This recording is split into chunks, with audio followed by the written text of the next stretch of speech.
నమస్తే welcome to our channel విడుదల Rajani already ACB వాళ్ళు కేసు పెట్టారు A1 గా చేర్చారు ఇప్పుడు న్యాయ నిపుణులు ఏం చెప్తున్నారంటే విడుదల రజనీకి 7 ఏళ్ల జైలు పడే అవకాశం ఉందనేసి స్పష్టంగా చెప్తున్నారు ఇక్కడ చూడండి పగడ్బందీగా కేసు బుక్ చేసిన ఏసీబీ వ్యాపారిని బెదిరించి 2,20,00,000 రూపాయలు వసూలు చేసినట్లు ప్రాథమిక దర్యాప్తులో లభించిన ఆధారాలతో సహా బుక్ చేసేశారు ఇప్పుడు వచ్చి నేను బీసీ మహిళ కమ్మ సామాజిక వర్గానికి చెందినటువంటి కొంతమంది నా మీద బురద జల్లాలని చూస్తున్నారు ఒక బీసీ మహిళను అక్రమంగా అరెస్ట్ చేయబోతున్నారు ఒక బీసీ మహిళ మీద అక్రమంగా కేసులు పెడుతున్నారని డైవర్షన్ పాలిటిక్స్ ఆడుతుంది మన విడుదల రజనీ గారు తప్పు చేస్తే బీసీకైనా ఎస్సీకైనా ఓసీకైనా ఎస్టీకైనా ఒకటే చట్టం ఉంటుంది మేడం చట్టం తన పని తాను చేసుకెళ్తుంది ఐపీసీలోని 384 120B సెక్షన్ల కింద నమోదు A1 గా రజనీ A2 గా జాషువా అంటే ఆ పోలీస్ ఆఫీసరు A3 గా విడుదల గోపి A4 గా దొడ్డ రామకృష్ణ ఈ దొడ్డ రామకృష్ణ అంటే ఆమె పిఏ అన్నమాట సో A1 గా అయితే విడుదల రజనీ గారిని బుక్ చేసేశారు అస్సలు తగ్గేదే లేదంట ఆమె ఈ మొత్తము 2,20,00,000 రూపాయలు ఆ లక్ష్మీ బాలాజీ స్టోన్ క్రషర్స్ ఆయన్ని బెదిరించి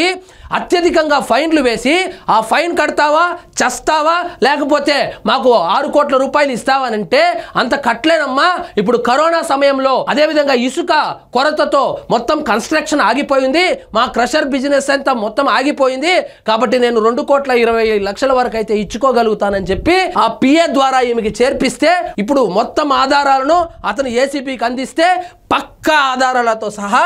మేడం గారిని A1 గా చేర్చి A2 గానైతే జాషువా గారిని A3 గా విడుదల గోపి A4 గా దొడ్డ రామకృష్ణని చేర్చారు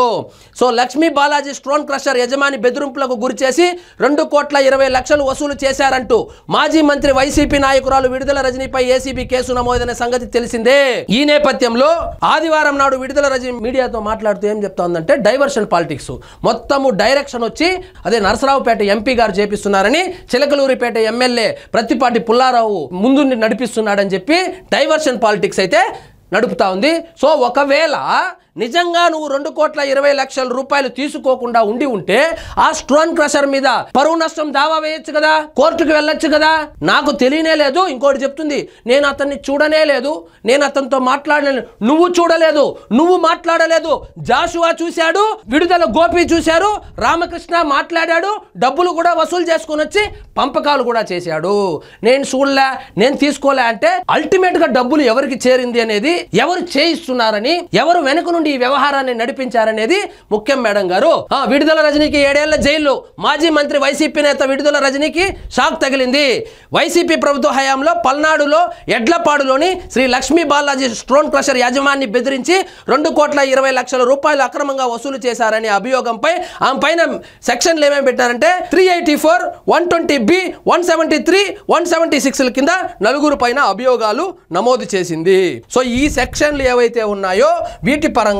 న్యాయ నిపుణులు ఏం చెప్తున్నారంటే ఈమెకు ఖచ్చితంగా 7 సంవత్సరాల శిక్ష అయితే పడేటట్లుంది 7 సంవత్సరాల శిక్ష కాబట్టి ముందస్తు బెయిల్ కూడా దొరికే అవకాశాలు లేదు కాబట్టి ఈ రోజా రేపా ఈ వారమా తెలియదు కానీ ఖచ్చితంగా విడుదల రజనీ అయితే జైలుకు వెళ్లే అవకాశాలు అయితే కనపడుతున్నాయని న్యాయ నిపుణులు అభిప్రాయాలు వ్యక్తం చేస్తున్నారు రెడ్ హ్యాండెడ్ గా దొరికింది కాబట్టి ఎప్పుడు ముహూర్తం ఫిక్స్ చేశారో మరి ఈమె ఏం కోరికలు కోరుతుందో జైలుకు పోయే ముందు ఇప్పుడు ఆల్రెడీ నేను బీసీ మహిళని మొత్తం కమ్మ సామాజిక వర్గానికి సంబంధించినటువంటి స్టోన్ క్రషర్ యజమాని కావచ్చు అదేవిధంగా లావు కృష్ణదేవరాయలు కావచ్చు ప్రత్తిపాటి పుల్లారావు కావచ్చు వీళ్ళందరూ కలిసి బీసీ మహిళ అయినటువంటి నేను ఎదుగుదల చూసి ఓర్చుకోలేకుండా బురద జల్లుతా ఉన్నారంట బీసీ మహిళ అంటే 2,20,00,000 తీసుకోమన్నారా కమ్మ సామాజిక వర్గం వాళ్ళ దగ్గరనే డబ్బులు తీసుకొని వాళ్ళ మీద నువ్వు బురద జల్లుతున్నావా వాళ్ళు నీ మీద బురద జల్లుతున్నారా కాబట్టి తీసుకున్న మాట వాస్తవమే పగడ్బందీగా కేసు బుక్ చేసినారు ఇంకా రెడ్ బుక్ అన్నావో లేదా సామాజిక వర్గం ఏ కోణం తీసుకున్నా